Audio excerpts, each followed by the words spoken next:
A wrestling game that girls have played for 32 years, never leaves the house for 30 years, sleeps till afternoon every day. His mother brought him food. He didn't even look at it. After eating and taking a sip of happy water, then he went to play a game. The room is full of rubbish. He dragged his nephew in to play with him, until his sister comes in and unplugs the power. Then he went into the kitchen to find something to eat. Took one bite of his mother's food and threw up. He disliked his mother's cooking, which was very bad. Then he took his mother's pension and went out. He went to the convenience store and bought a lot of junk food. His family treated him like a loser, but who would have thought? He became a national goddess in just 3 months. He was a hit with everyone. The girl's name was Ingzi. His sister told him to go out and find a job, but Eiko took a Coke and spilled it on his sister. She didn't like him either. She pushed Ingzi down and fought with him. He was so angry that he ran away from home. Before he left, his mother gave him some money. Ingzi used the money to rent a house outside. Without the support of the family, Ingzi found a job as a cashier. It seemed like a simple job, but she took a long time to learn. In the evening, Ingzi walked past a boxing gym after work. She saw Homan playing with a sandbag inside. Youngja is obsessed, but Youngja knew she was like this. No one would like him. The next day Homan came to the supermarket to buy bananas. He paid for them and forgot to take them. In the evening,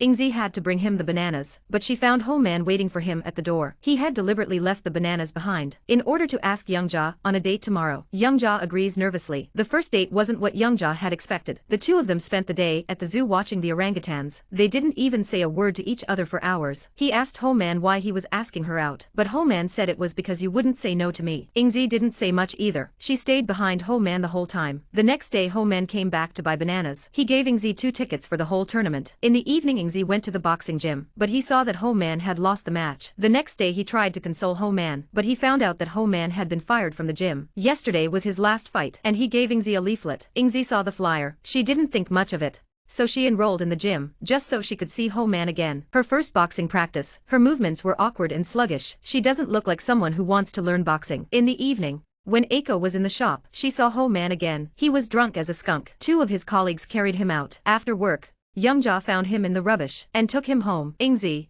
who had never cooked before, made a bowl of soup for Homan himself. The next day he spoke to Homan for a few minutes and went to the boxing gym. Ingzi had wanted to see Homan again through boxing, but now he was used to practicing every day. Homan didn't disappoint him either. When Youngja came back, he would cook him a steak, but the steak was so old that he couldn't even bite into it. And so they lived together for a few days, but then a woman came along, changed all that. Howen slowly began to distance himself from Ingzi. Sometimes he wouldn't come home at night. The next day Ingzi approached Howen to ask for an explanation, but Homan said she was just his sister. He told her not to think too much about it, but the woman turned around and mocked him. Angry, Youngja took it out on the sandbag, so he trained harder and harder. He even told the coach that he wanted to play in a tournament, but Ingzi was too old. The coach refused his request, but he didn't let the rejection put him off. He stepped up his training, practicing at work. After work, slowly, Ingzi became more and more flexible, so he signed up for a physical fitness test. He passed the test with first place. He turned to the coach again. This time the coach agreed to help her. That day,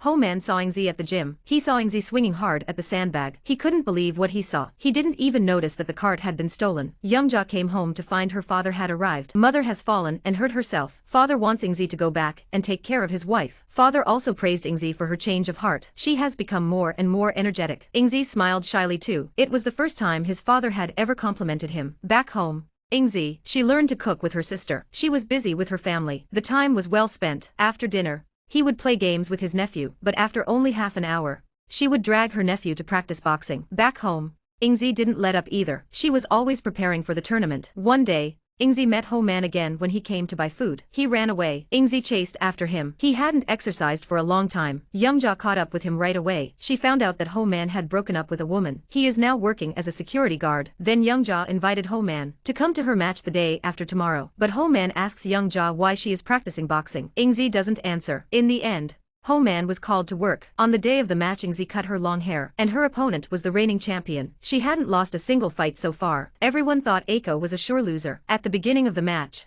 Eiko was put down, like a sandbag, hammered by her opponent. She was knocked to the ground. Her sister didn't dare to look at her, but Ingzi wouldn't give up. She chose to fight in the last round, but he was knocked down by his opponent. At that moment, he remembered his old life. He saw Homan sitting on the stage again. He got up again. He hit his opponent hard, but in the end, he was knocked down by his opponent. The match was over and Eiko lost, but not her spirit of defiance. He embraced his opponent. In the end, Youngja and Ho Man were together. Together they go on to a new life. And that's the end of the film. The film, Love for $100, is an inspirational film. Life is really hard. You can't even think about giving up on yourself once in a while. Immediately, someone will smile, pick you up and ask, "How are you? Do you need help?" Until we see Ingzi with her hair in a puffy, in her pajamas, a 32-year-old face with no time, and no story. And he's sad. That's how life is. You struggle with all sorts of people, not being understood by others. So he said goodbye to his old life. He went back to the shop to help his family. Or he can hand out a box lunch when he's faced with a lover who's run away. He can also hand out a box lunch when he's faced with a lover who's run away. I think he's happier than anyone else now.